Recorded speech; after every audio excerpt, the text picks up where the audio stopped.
consultor jurídico ou prestar assessoramento a órgãos públicos. Essa posição que foi esperada, na verdade de boa fé, mas que foi esperada do Ministério Público, não pode ser correspondida. O Ministério Público não pode fazer esse papel. Esse procedimento, na verdade, esse projeto que foi iniciado e impulsionado pelo Ministério Público,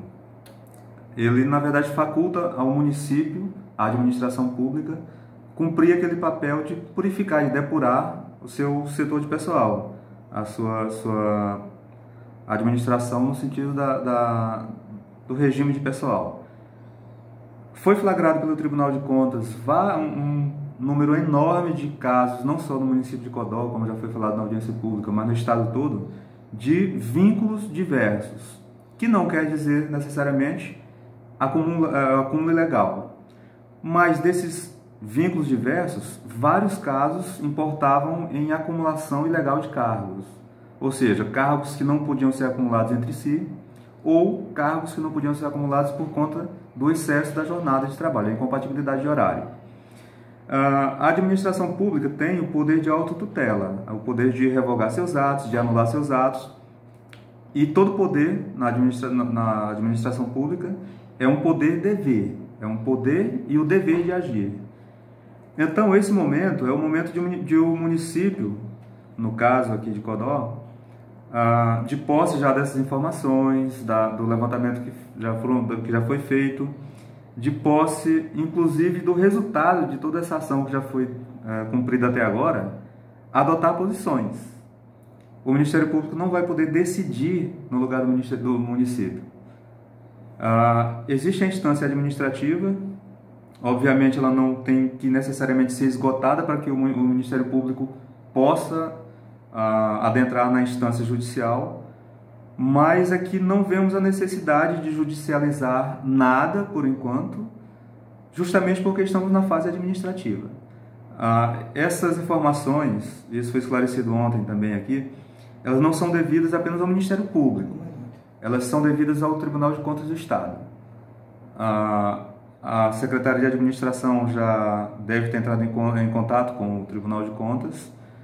deve estar prestando essas informações também lá, mas o intento completo desse trabalho é nós zerarmos as acumulações ilegais de cargo. Obviamente, não há nenhuma inocência em relação a isso, nenhuma ingenuidade. Vai haver diversos casos que não vão ser solucionados na esfera administrativa, e isso é fácil de entender. Muitas pessoas defendem sua posição, algumas de muito boa fé, apoiando-se em jurisprudência de diversos tribunais, mas, como eu falava agora há pouco, no mundo jurídico não há a certeza que há nas ciências exatas. Jurisprudência de alguns tribunais não são confirmadas pelos tribunais superiores, e há algumas categorias que estão firmes na ideia de que elas vão poder manter a acumulação, porque encontram num tribunal ou outro um julgamento favorável à sua pretensão. Julgamento esse que não se confirma no Supremo Tribunal Federal, por exemplo. Então, é muito importante que essa boa-fé seja demonstrada até o final, porque, assim como nos casos daquelas pessoas que sequer compareceram à administração pública para justificar a sua situação ou para regularizar a sua situação, quem permanecer opondo resistência até o final, em se configurando a má-fé, vai se comprovar o elemento subjetivo do tipo, que é o dolo, do tipo do ato de improbidade administrativa, e vai estar sujeito, portanto, a um processo, não só um processo administrativo disciplinar, mas também é um processo judicial por ato de improbidade administrativa. Esclareço mais, de forma mais contundente, aquelas pessoas que estão em estado de acúmulo ilegal, que sequer compareceram à administração pública para se regularizar ou justificar sua situação, essas pessoas irão responder, elas terão que responder a um processo administrativo disciplinar, e elas certamente por estarem, em muitos casos, lesando o erário público, e em muitos casos porque, se há um acúmulo ilegal por conta de incompatibilidade de horários, é lógico que essas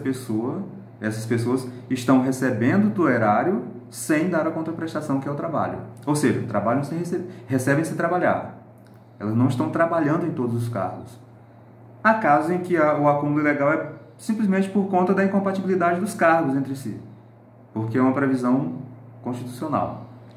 Então, esses casos que ainda não foram definidos, decididos, por conta dessa complexidade das teses apresentadas,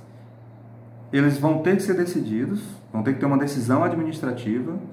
e o Ministério Público, não concordando com essa decisão, obviamente adotará as medidas que pode ser uma recomendação ao ente público para que reveja sua posição pelo poder de autotutela do ente público, ou em se comprovando que simplesmente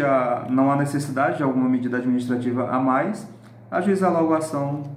por ato de improbidade administrativa para perda do cargo, porque afinal de contas algumas situações são muito flagrantes e a resistência se mostra de má fé.